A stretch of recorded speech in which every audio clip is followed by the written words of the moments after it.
मैं शाहज़ैन बुगटी साहब का जिक्र करना चाह रहा हूँ, जिनको आज ये मुआवन खसूसी बराए हम आहंगी बलूचिस्तान तयनात किया गया है। ये आपकी नज़र में किस कदर मुफीद साबित हो पाएंगे? आप भी बलूचिस्तान के जो सियासी मंजरनामा उसको बेहतर तौर पर समझते हैं। जामी साहब, पिछले कुछ अरसे से ये सिलसिला चल रहा है और बिलखुसूस आपको याद होगा जब नेशनल एक्शन प्लान बना था तो उसके अंदर ये शिक शामिल की गई थी। बलूचिस्तान के जो जिन लोगों ने बंदूक उठाई हुई है उनको दीगर दहशत गर्दों से अलग करने के लिए ये शिक शामिल की गई थी कि मुल्क के एक हिस्से में दहशत गर्दों से हम एक तरीके से डील करेंगे और दूसरे हिस्से में जिन लोगों ने बंदूक उठाई हुई है उनसे हम रिकन्सिलिएशन करेंगे।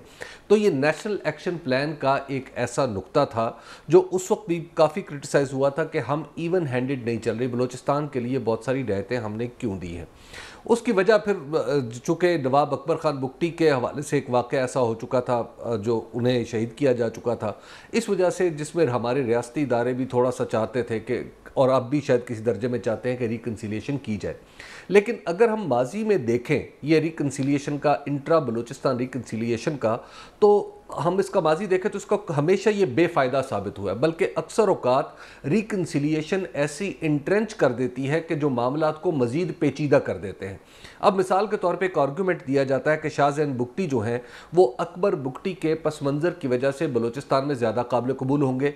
हालांकि शामी साहब ज़्यादा अच्छे तरीके से जानते हैं कि अकबर बुगटी का हवाला ही शायद उनके लिए मुश्किलात का बाइस बने आगे चल के, क्योंकि अकबर बुगटी को का नाम इस्तेमाल करना एक अलग बात है सारे बलूचिस्तान के लिए, और अकबर बुगटी का रिश्तेदार होकर दूसरों से मामला तय करना बिल्कुल दूसरी बात है। इसी तरह फिर पाकिस्तान में आप अगर हम ये शक्ल की या बलोच होने का आर्गूमेंट मान लें तो फिर जाम कमाल क्या है? जाम कमाल भी तो फिर बलोच है ना, वो भी तो हमारे सूबे का वज़ीर आला है, वो वफाकी वज़ीर रह चुका है। फिर उसके बाद जो हमारे हासिल बजिंजो के जो बेटे हैं वो कौन है? उसके बाद हमारे पास जो डॉक्टर मालिक हैं वो भी मौजूद हैं। हमारे पास बहुत से लोग मौजूद हैं जो रिकन्सिलिएशन करवा भी सकते हैं मीनिंगफुली, और माजी में ऐसी कोशिशें भी करते रहे हैं। असल बात यह है कि बलूचिस्तान में अब रिकन्सिलिएशन का वक्त गुजर चुका हुआ है।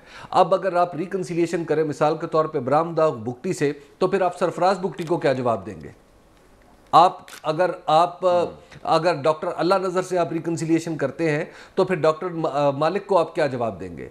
फिर अगर आपने इसी तरह रिकन्सिलिएशन का आगे मंत्रा चलाना है तो फिर ये बताएं कि आगे अनवारुल हक काकड़ और इस तरह के लोगों, जाम कमाल जैसे लोग जिन्होंने अपनी ज़िंदगियां ख़तरे में डाल के वहाँ पे नारे लगाए थे, जब मीज़ान चौक में झंडे किसी और जब पाकिस्तान का झंडा नहीं लहरा पा रहे थे उस वक्त जो वहाँ लोग खड़े हुए थे, तो उनका फिर आप क्या जवाब देंगे?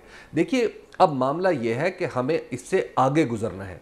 बलूचिस्तान के मसले में बहुत सारे लोग इंट्रेंच्ड हो चुके हैं, उनका ये इंटरेस्ट है कि बलूचिस्तान का मसला इसी तरह ज़रा कॉम्प्लेक्स रहे, और मुझे नहीं लगता कि आइंदा आने वाले दिनों में भी जो ये अप्रोच है कि शाहज़ैन बुगटी के ज़रिए मामला हल किया जाए, ये मसला कोई हल हो सकता है। ठीक, शामी साहब, इसके अलावा जो अमेरिकी फ़ौज का इनखला है अफ़गानिस्तान से और प्राइम मिनिस्टर की जो दो टोक स्टेटमेंट्स हैं, ये वाज़ेह मौक़िफ़ है, देखें क्या समझ आती है आपको? जी, आप कुछ कहना चाह रहे हैं पहले, फिर मैं ये दूसरा सवाल बाद में दोहराता हूँ, पहले आप बात पूरी कर लें शामी। देखिए, जो मेरा ख्याल है कि हबीब अकरम साहब ज़रा ज़्यादा जज्बाती हो गए हैं। असल में कौमों के और मुल्कों के मामलात में थोड़ा सा दिल बड़ा करना पड़ता है और बाज़ औक़ात कड़वी गोली भी निकलनी पड़ती है। अब जो अफ़गानिस्तान के हालात बदल गए हैं और ख़ित्ते की सूरत हाल बदली है, उनकी जो लोग नाराज़ अनासर हैं उनकी भी ऑप्शंस महदूद हो गई हैं, वो भी यानी एक रीथिंकिंग के प्रोसेस से गुज़र रहे होंगे। तो अगर वो रीथिंकिंग के प्रोसेस से गुज़र रहे हैं और नाराज़ होकर सिर्फ बैठे हुए थे और हमारे दुश्मनों से साजबाज नहीं कर रहे थे, तो उन लोगों तक पहुँचने की कोशिश ज़रूर करनी चाहिए। और शाहज़ैन बुगटी जो हैं, क्योंकि मैंने यही अर्ज़ किया था कि उनके अपने बुगटी ख़ानदान के लोग भी बाहर हैं, और कबायली जो हमारा मुआशरा है बलूचिस्तान का, उसमें बहुत काबिल कदर लोग हैं। यकीनन जो लोग पाकिस्तान के साथ खड़े रहे मुश्किल हालात में, उनको तो आप नज़रअंदाज नहीं कर सकते।